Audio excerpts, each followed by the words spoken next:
वैदेही सकितं सुरद्रुमदले हैमे महामण्टपे मध्ये पुष्पगमासने मणिमये वीरासने सुस्थितम् अग्रे वाचयति प्रभञ्जनसुते तद्वं मुनिभ्यः परं व्याख्यान्तं भरदादिभिः परिवृतं रामं भजे श्यामलं நமஸ்பாயே. இன்றைய தினம் ஸ்ரீ சம்க்ஷேப ராமாயணத்தினுடைய ஸ்லோகம் நம்பர் 92 அண்டு 93. இந்த ரெண்டு ஸ்லோகங்கள் என்ன, அதனுடைய தாத்பரியம் என்ன அப்படிங்கிறத நாம தெரிஞ்சுக்க போறோம். வழக்கம் போல அந்த ரெண்டு ஸ்லோகங்களை நாம எப்படி உச்சாரணம் பண்றது அப்படிங்கிறத சொல்லுவோம். அதை பசங்க உச்சாரணம் பண்ணுவா, நம்மளும் மியூட்ல இருந்துட்டே அவ கூட சேர்ந்துட்டு சொல்லலாம். நச்சாக்னிஜம் பயம் கிஞ்சித்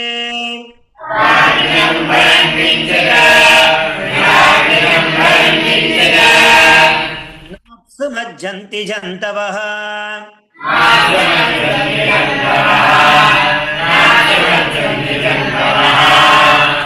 நவாதஜம் பயம் கிஞ்சித்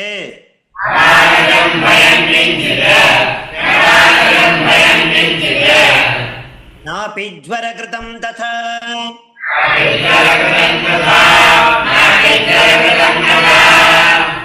நச்சாக்னிஜம் பயம் கிஞ்சித்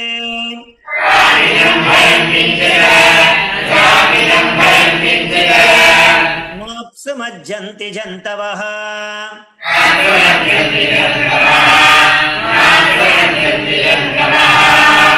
நவாதஜம் பயம் கிஞ்சித்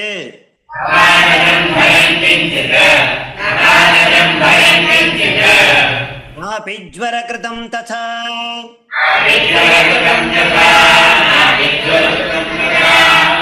நச்சாக்னிஜம் பயம் கிஞ்சித்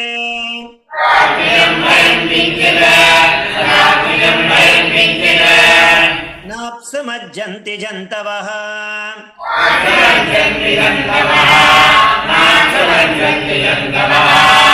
நவாதஜம் பயம் கிஞ்சித்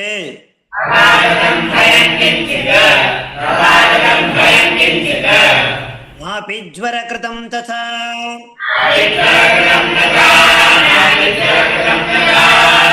நச்சாபி க்ஷுத்பயம் தத்ர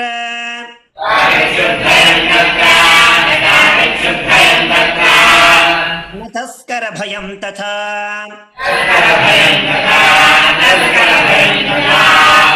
நகராணி ச ராஷ்ட்ராணி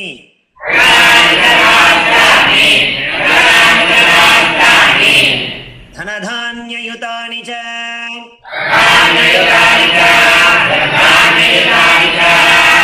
ததாபி க்ஷுத்பயம் தத்ர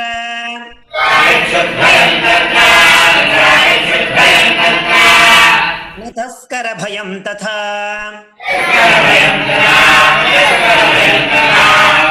நகராணி ச ராஷ்ட்ராணி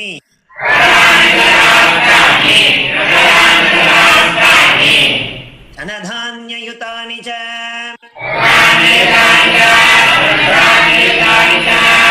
நச்சாபி க்ஷுத்பயம் தத்ர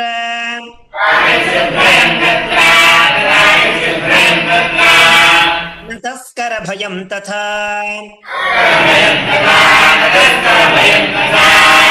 நகராணி ச ராஷ்ட்ராணி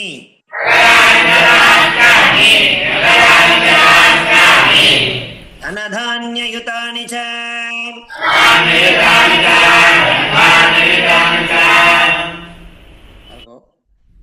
இதற்கு முன்னாடி வகுப்புல ஸ்லோகம் நம்பர் 91 வரைக்கும் பார்த்து முடிச்சிருந்தோம்.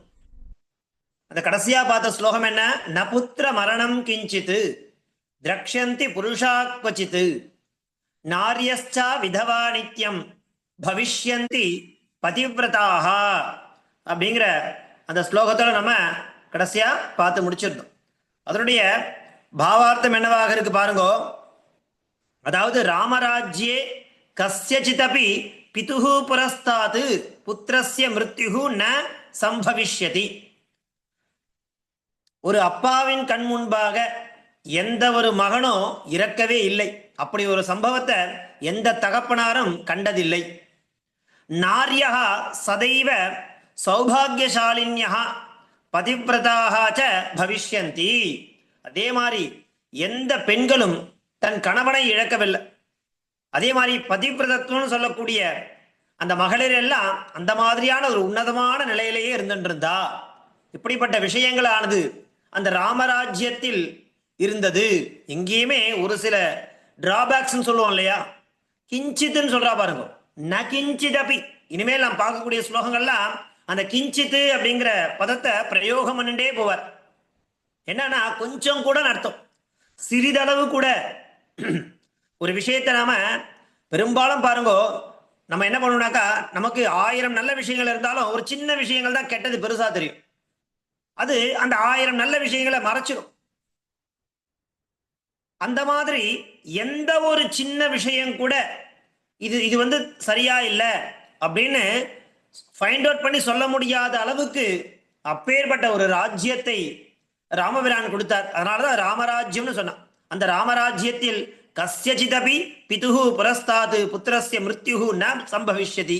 அது மாத்திரமில்ல, நார்யः சதைவ சௌபாகியசாலின்யः பதிவிரதாக ச பவிஷ்யந்தி. அந்த மாதிரியான ஒரு நிலையில அந்த ராமராஜ்யமானது இருந்தது. அயோத்தியா மக்கள் அப்படி இருந்துருந்தா அப்படிங்கிறத வரக்கூடிய ஸ்லோகங்கள்லையும் இந்த ஸ்லோகத்தையும் சொல்றார். இதுக்கு அடுத்து வரக்கூடிய ஸ்லோகங்கள்லையும் அந்த விஷயத்தை தான் சுவாமி அழகா சொல்லிட்டே போறார். அந்த ராமராஜ்யத்துல மக்கள் என்ன மாதிரி இருந்துருந்தா, அவளுக்கு என்ன மாதிரியான விஷயங்களா நடந்தது அப்படிங்கிறது சொல்ல பாருங்க. நச்சாக்னிஜம் பயம் கிஞ்சித் நாப்சு மஜ்ஜந்தி ஜந்தவஹா நவாதஜம் பயம் கிஞ்சித் நாபி ஜ்வரகிருதம் ததா. பாருங்க, ஒரு ராஜா ஆட்சி பண்றான் அப்படின்னாக்கா தன்னால என்ன செய்ய முடியுமோ அதெல்லாம் செய்ய முடியும். ஆனா தன்னை தாண்டி சில விஷயங்கள் இருக்கும். அதுதான் பயங்கர சேலஞ்சிங்கா இருக்கும் ஒரு ராஜாக்கு. இப்போ தன்னால செய்யக்கூடிய காரியங்கள்லாம் ராஜா பண்ணிடுறான். ஆனா பாருங்க, இயற்கைன்னு ஒரு விஷயம் இருக்கு இல்லையா, அந்த இயற்கை அப்படிங்கிறதும் அந்த ராஜாவுக்கு அனுகூலமா இருக்கணும். அப்பதான் அந்த ராஜாவால அந்த நாட்டை நல்ல முறையில பரிபாலனை பண்ண முடியும். ஒருவேளை அந்த இயற்கை அப்படிங்கிறது முன்னுக்கு முரணா இருந்ததுன்னா அந்த ராஜாவுக்கு நாட்டுல எப்படி சுபிக்ஷம் இருக்கும் இல்லையா. அதனால பாருங்க, ராமராஜ்யத்துல நச்சாக்னிஜம் பயம் கிஞ்சித் நாப்சு மஜ்ஜந்தி ஜந்தவஹ. ஒரு அக்னி ஆகட்டும், வாயு பகவான் ஆகட்டும். ஏன்னா நல்லா பாருங்க, ஒரு ஒரு நாட்டுல ஒரு விவசாயம் தான் ரொம்ப முக்கியம். அந்த விவசாயம் பண்றதுக்கு அந்த விவசாயி விதைய மாத்திரம் விதைச்சானா போராது, சரியான காலத்துல விதைக்கணும். நம்பர் 1. நம்பர் 2 பாருங்க, அதுக்கு தேவையான தண்ணீர் வேணும் இல்லையா, ஜீவனம். அந்த தண்ணீர்ல எல்லாம் எப்படி அந்த பயிர்கள்லாம் வளரும். சரி, ஜலம் மாத்திரமே இருந்துட்டா போருமானாக்கா ஃபுல்லா மழையே பெஞ்சின்னு இருக்கு அப்படின்னா அப்ப அந்த பயிரானது நாசமாட அழிஞ்சு போயிடும், அழுகி போயிடும். அப்போ அதற்கேத்த மாதிரி தட்பவெட்ப நிலையும் சாதகமா இருக்கணும். வெயிலும் வேணும், மழையும் வேணும். அப்படியான ஒரு நிலையை அந்த அந்த அவருடைய ராஜ்யத்தில் அவருக்கு அமைச்சு அந்த இயற்கையும் அவருக்கு சப்போர்ட் பண்ணித்தான் இல்லையா. எல்லாம் சத்தியத்துக்கு கட்டுப்பட்டு இருந்தது. அதுதான் முக்கியமான விஷயம். ராமர் எப்படி சத்தியத்துக்கு கட்டுப்பட்டு இருந்தாரோ அந்த மாதிரி அவர் ஆட்சி பண்ணக்கூடிய அந்த சமயத்தில் அந்த வாதாவரணம் சொல்லக்கூடிய சூரியனாகட்டும், அக்னி பகவானாகட்டும், வாயுவாகட்டும், யாரா இருந்தாலும் அதற்கேற்ற மாதிரியான ஒரு சூழ்நிலையை அவருக்கு அமைச்சு கொடுத்தா. அப்பதான் அது வரைஞ்சது. நச்சாக்னிஜம் பயம் கிஞ்சித் நாப்சு மஜ்ஜந்தி ஜந்தவஹ நவாதஜம் பயம் கிஞ்சித் நாபி ஜ்வரகிருதம் ததா. எந்த வியாதியுமே இல்லையா. ரொம்ப முக்கியமான ஒரு விஷயம். ஏன்னா அதுக்கும் அந்த தட்பவெப்பநிலை தான் காரணம். ஒரு நாட்டுல மக்கள் ஆரோக்கியமா இருக்கான்னா அதுக்கு என்ன வேணும்னாக்கா அப்பவும் இந்த இயற்கை சம்பந்தப்பட்ட விஷயங்கள் எல்லாம் நல்ல காத்து இருக்கணும்.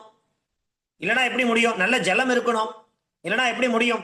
இந்த மாதிரியான விஷயங்களும் அவருக்கு பரிபூர்ணமா கூடவே இருந்து உதவித்து அப்படிங்கிற மாதிரி சொல்றா பாருங்க. ராமராஜ்யே அக்னி ஜனிதா தாகாதி பீதிஹி அப்படி காச்சித்து ந பவிஷ்யதி. ஒரே அக்னி சுட்டரிக்கிறது வெப்பம் அப்படின்னா அந்த மாதிரியான நிலை இருந்தது, அதுவும் இல்லை. பிராணினாம் ஜலே நிமஜ்ஜனேன அகால மிருத்யு பயம் அப்படி நாஸ்தி. இப்போ நிறைய வெள்ளம் வருது, அந்த வெள்ளத்துல பார்த்தோம்னா ஊரே அடிச்சுன்னு போயிடும். அப்படி இருக்கும்போது கால்நடைகள்லாம் என்ன பண்ணும், பயிர்கள்லாம் என்ன பண்ணும், எல்லாத்துக்கும் சேதம் ஏற்படாதா? அந்த மாதிரியான ஒரு நிலை கூட பிராணினாம் இல்லையா, அந்த உயிரினங்களுக்கு கூட ஜலே நிமஜ்ஜனேன அகால மிருத்யு பயம் நாபி, அதுவும் கிடையாது. அந்த மாதிரி அந்த ஒரு சேதாரம் ஏற்படுறது, ஜீவராசிகள்லாம் அழிஞ்சு போடுறது, பயிர்கள்லாம் வாடுறது, அப்படின்ற ஒரு நிலையை ஏற்படல. அது மாத்திரம் இல்ல, வாயு ஜனிதம் இல்லையா? அதி வாதாதி பயம் அப்படி ந சம்பவதி. சில நேரங்க பாருங்க, காற்று வேணும், ஆனா அதே காற்று வேகமா சூறாவளி மாதிரி அடிச்சதுன்னா, புயல் மாதிரி வீசுதுன்னா, அதுவும் காற்று தானே. அப்படின்னா நம்மளால இருக்க முடியுமா? காற்று இந்த மாதிரியான வேகத்துல இருந்தா தான் அதற்கு தென்றல்னு பேர். அந்த காற்றிலே பல வகைகள் சொல்றா கவிஞர்கள்லாம். மிதமான காற்று, இல்லையா, மென்மையான காற்று, தென்றல், இப்படி பல பிரயோகங்களை பண்றா. அதே காத்து வேகமா சூறாவளி காத்து மாதிரி அடிக்கிறது, புயல் மாதிரி வீசுறதுன்னா எப்படி இருக்க முடியும்? ஒரு மரங்கள்லாம் பிச்சுன்னு போயிடாதா? அந்த மாதிரியான காற்று தொந்தரவோ எதுவுமே இல்லாம இருந்தது. ஏவஞ்ச யதா பூர்வோக்தம் ஆதி தெய்வீகம் பயம் ந ததைவ. அதாவது ஆத்தியாத்மிகம், ஆதி பௌதிகம், ஆதி தெய்வீகம்னு 3 விதமான விஷயங்களை சொல்றா. இந்த சேதங்கள் அப்படிங்கிறது இப்படிலாம் ஏற்படுனாக்கா தெய்வத்தினுடைய கடாட்சம் இல்லாம இருந்தாலும் நடக்கும். தெய்வாதீனம்னு சொல்லுவா. அதே மாதிரி இந்த இயற்கை சம்பந்தப்பட்ட விஷயங்களா, பௌதிகம் அப்படின்னாக்கா இயற்கை சம்பந்தப்பட்ட விஷயங்களா இருக்கு பத்தியா, அதெல்லாம் கூட நமக்கு சாதகமா இருக்கணும். தட்பவெட்ப நிலை அப்படி இருந்தா தான் ஜுவராதி ரூபம், நாம வியாதி அப்படிங்கிற விஷயங்களானது நிறைய பரவும். இப்போட நாட்டில் நமக்கு கொரோனா மாதிரியான விஷயங்கள்லாம் பரவலையா? எவ்வளோ பிரச்சனைகள், அந்த கிருமினால நம்ம உயிர் சேதம் அடையலையா? அந்த மாதிரியான விஷயங்கள்லாம் நடந்தது இல்லையா? அந்த மாதிரியான விஷயங்கள்லாம் கூட அவருடைய ராமராஜ்யத்துல கிஞ்சிதபி ந பவிஷ்யதி. பயம் அப்படி பயம் லோகானு ந திராசயதி. எந்தவித பயமும் அந்த நாட்டு மக்களை அண்டவிடாமல் அவ்வளவு அவ்வளவு அழகான ஒரு ராஜ்யத்தை ராமபிரான் கொடுத்தார். அதற்கு காரணம் என்ன தெரியுமா? அவருடைய சத்தியத்திற்கு எப்படி சத்தியத்திற்கும் தர்மத்தின் வழி நிலையை அந்த வழியே நடந்தாரோ ராமர், அதற்கெனங்க அந்த வாதாவரணம் சொல்லக்கூடிய ஆத்தியாத்மிகம், ஆதி தெய்வீகம், ஆதி பௌதிகம் சொல்லக்கூடிய அத்துணை விஷயங்களும் அவருக்கு துணையாக நின்றது அப்படிங்கிறத சொல்ற அந்த ராமராஜ்யத்துல. அப்படியான ஒரு ஸ்லோகம், நச்சாக்னிஜம் பயம் கிஞ்சித் நாப்சு மஜ்ஜந்தி ஜந்தவஹ நவாதஜம் பயம் கிஞ்சித் நாபி ஜ்வரகிருதம் ததா அப்படிங்கிற மாதிரி சொல்றா. என்ன பிரதிபதார்த்தம் பாருங்க. நச்ச நாபி அக்னிஜம், இல்லை அக்னினால ஏற்படக்கூடிய விஷயங்கள், கிஞ்சன கிஞ்சன கொஞ்சம் கூட, பயம்னா பீதிகி, அவளுக்கு யாருக்குமே பயமே இல்லை. எங்க சூறாவளி காற்று வருமோ, சூரிய பகவான் வெப்பத்தால சுட்டெரிப்பாரோ, அப்படியான பயங்கள் அவ கிட்ட தோன்றியதே கிடையாது அந்நாட்டு மக்கள் இடத்துல. ந அப்சு, அப்சுனா ஜலம், ஆபஹ, ஆபஹனா ஜலம். அந்த அப்சுன ஜலே ஜந்தவஹ பிராணினஹா மஜ்ஜந்தி, அப்படியே வெள்ளமா வந்துருது, அந்த வெள்ளத்துல எல்லா பிராணிகளும் மூழ்கி போயிடுது அப்படிங்கிற மாதிரி ஒரு நிலை கூட ந கிஞ்சித்து, கொஞ்சம் கூட கிடையாது. அதே மாதிரி வாதஜம், வாதஜம் ஆனது வாயு ஜனிதம், வாயுனால உண்டாகக்கூடிய விஷயங்கள், அதனால ஏற்படக்கூடிய பீதி பயம், அதுவும் ந அபி. அது மாத்திரம் இல்ல, ஜுவரகிருதம் நம தேக பீடாதி ரூபம், வியாதி சம்பந்தப்பட்டது, ஜுவரம் முதலான வியாதிகள் ஏதாவது இருக்குமானாக்கா எதுவுமே கிடையாது. அதனால அதனிடமிருந்தும் எந்த பயமும் இல்லாமல் அந்நாட்டு மக்கள் சௌக்கியமா இருந்தா.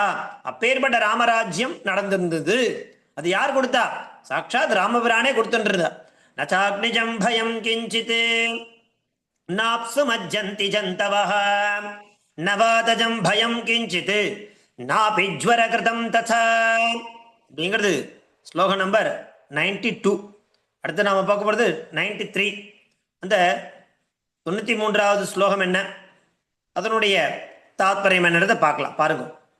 நச்சாபிக்ஷுத் பயம் தத்ர ந தஸ்கர பயம் ததா நகராணி ச ராஷ்டிராணி தனதான்யயுதானி ச.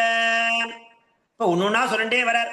எதனிடமிருந்து பயமே இல்லாம இருக்கோ அந்தந்த விஷயங்கள்லாம் சௌக்கியமா இருந்துருக்கா, கொஞ்சம் கூட பயமே இல்லை, எந்தெந்த விஷயங்கள் இல்லைன்றதை சொல்லிட்டே வரா. பாருங்க.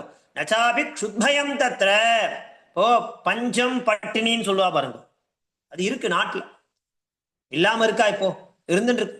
ஆனா அவர் ஆட்சி பண்ண சமயத்துல நச்சாபி க்ஷுத்பயம், எந்த ஒரு அந்த பசி பட்டினின்னு சொல்லக்கூடிய விஷயங்கள் எதுவுமே இல்லை இல்லையா? பாருங்க. ஏவமேவ, இப்ப முன்னாடி என்ன சொன்னமோ பூர்வ ஸ்லோகத்துல, அதை போல ராமராஜ்யே கோபி புபுக்ஷிதா ந பபுக்ஷ. அதாவது புபுக்ஷானா போக்துமிச்சா புபுக்ஷா. போக்துனா சாப்பிடுவதற்கு விருப்பமுடையவன் யாரு பேரு? புபுக்ஷான பேரு, பசிக்கு பேர். கொஞ்சமாச்சும் பசி பட்டினி இருந்ததுன்னா கொஞ்சம் கூட கிடையாது. அப்படி பார்த்துட்டு இருந்தார். ஏவமேவ ராமராஜ்யே புபுக்ஷிதா ந பவிஷ்யதி. ஒருத்தர் கூட பசி பட்டினியோட இருந்ததா கிடையவே கிடையாது. அது மாத்திரமா பாருங்க, சௌரிய திராசகா அப்படி ந பவிஷ்யதி. சௌரியனது சோர கர்மா, திருடுறது. இப்போ ஒருத்தனுக்கு தேவை இருக்கு, அவன் போய் திருடுவான். இங்க யாருக்கும் தேவையே கிடையாது.